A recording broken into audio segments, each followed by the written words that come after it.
My name's Sebastian Thiel, I'm a filmmaker and the founder of Upshot Entertainment.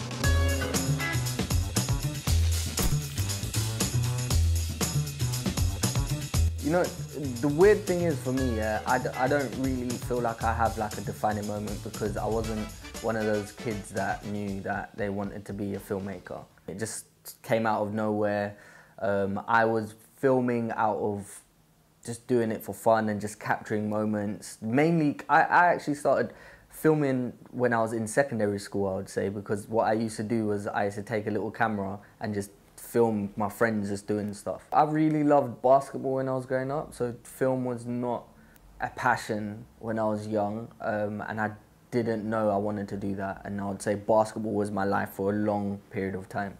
Me and a couple of other players were meant to go to America on a scholarship, and then something happened at the airport where our coach came and he was like, oh, something's wrong with the tickets, the sponsor pulled out. That type of stuff kept on happening. So at the time it was something that was really hard for me to deal with, but I kind of transitioned all of that energy into doing something else.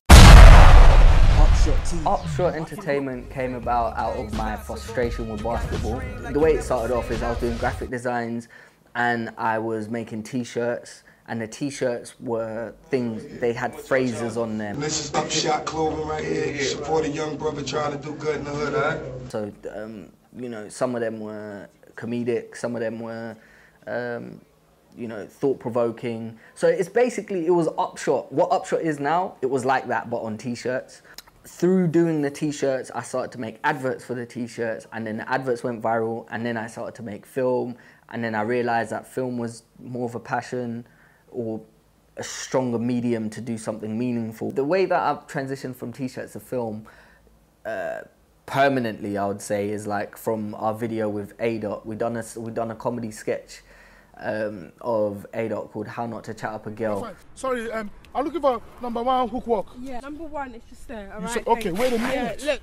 Can you behave yourself, please? Don't be a foolish idiot. I'm not, what? Don't ask me if you are sorry. Come on! Don't get me mad! Look. All I want is your And number. that was to promote, that was actually to promote the t-shirts. It wasn't a comedy sketch, it was an advert for the t-shirts. But it done like 500,000 views, was on World Star Hip Hop, and it went viral, and then I really started to see the power of entertainment. There's a lot of mistakes in that film, but I mean, it's part of the process. You learn, and you can only learn by doing it.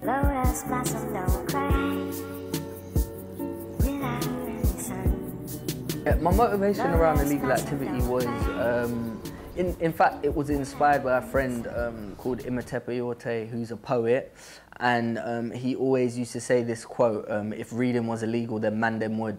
And it was something that stuck in my head for a long time. At the heart of it, there was a big social message. It wasn't just about, you know, gangs or drugs. It wasn't even about drugs and stuff, but it was good that we were able to make a film that was about books that became viral. The hardest challenges I've faced have been recently with my project with Just a Couple for BBC Three. This birthday voucher guarantees the holder Miss Siobhan Scantlebury. I know what it says. It was difficult. That whole process of writing and was a bit challenging, and the most challenging part was directing, and the reason why that was challenging was because it was directing in a completely different dynamic that I was used to. Like, there was so many people in terms of team, like, and I've never had that. Everyone's looking at you for answers, and from the actors to the art department to location, just everything. And at the beginning, I think that was a bit overwhelming. I got through it in the end, and we created an amazing product. So in terms of editing, directing, filming, writing, and all of that, I never went to college and uni and all of that to learn this. Yeah, so I dropped out of college. I put all my energy and passion into like teaching myself. So, and this is why I would never just tell people drop out of college or drop out of uni, because not a lot of people are self-motivated.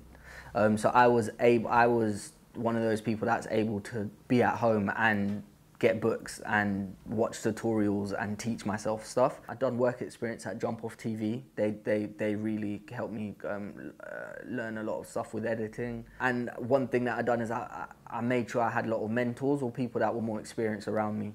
I'd say the biggest key was just going out there and doing it. To be commissioned by BBC Three is an amazing experience. It's probably the first time where I felt like, oh, like I'm in the industry now. I think on that front, it's really good, but to me, it doesn't feel like anything's changed. I'm doing the same kind of thing in the same kind of way. The biggest difference is that everything's bigger. I've come from not knowing what I'm doing to kind of knowing what I'm doing. I still feel like, you know, there's still so much to learn. Like, but now I'm getting a grasp of what it is to be a director, what it is to be a filmmaker, to make films, how it is to work in mainstream TV, the process and stuff. And I think I'm learning a lot from my past mistakes and the things that I was doing wrong. I think my proudest moment is right now is just a couple. Look at that! Look at the size of my chicken. Why have I got the small chicken? You got the big chicken. I mean, you can't even finish that. What is this? Hold on a minute. Hold on a minute. What do you mean I can't finish that? I think from where it's come from to where it is now is quite crazy, especially because it was something I never planned, and because I was able to bring so many people through with me on the journey, from, you know, my sister to Michael to ADot to KG to a number of music artists, to a number of fashion, like my friends who do hats and stuff. Working with my sister, it's an amazing thing. It is weird, but it's a great thing, and why wouldn't you want to be getting paid to work with your relatives and do something fun? And I'm really proud of that BBC Three is doing something like this. I hope that me making this transition opens up doors for other people, and other young people trying to come through, and also gives them something to be like, yeah, okay, cool, we can get there, or we can put something on TV, or our stories are important. The thing that this is something I'm learning myself, but it's to focus on doing your best rather than being the best. You have to be in this for the long run, and patience just helps, you know. Hey, my name's Sebastian Thiel, you're watching MYM, and I'm fully focused on creating to elevate.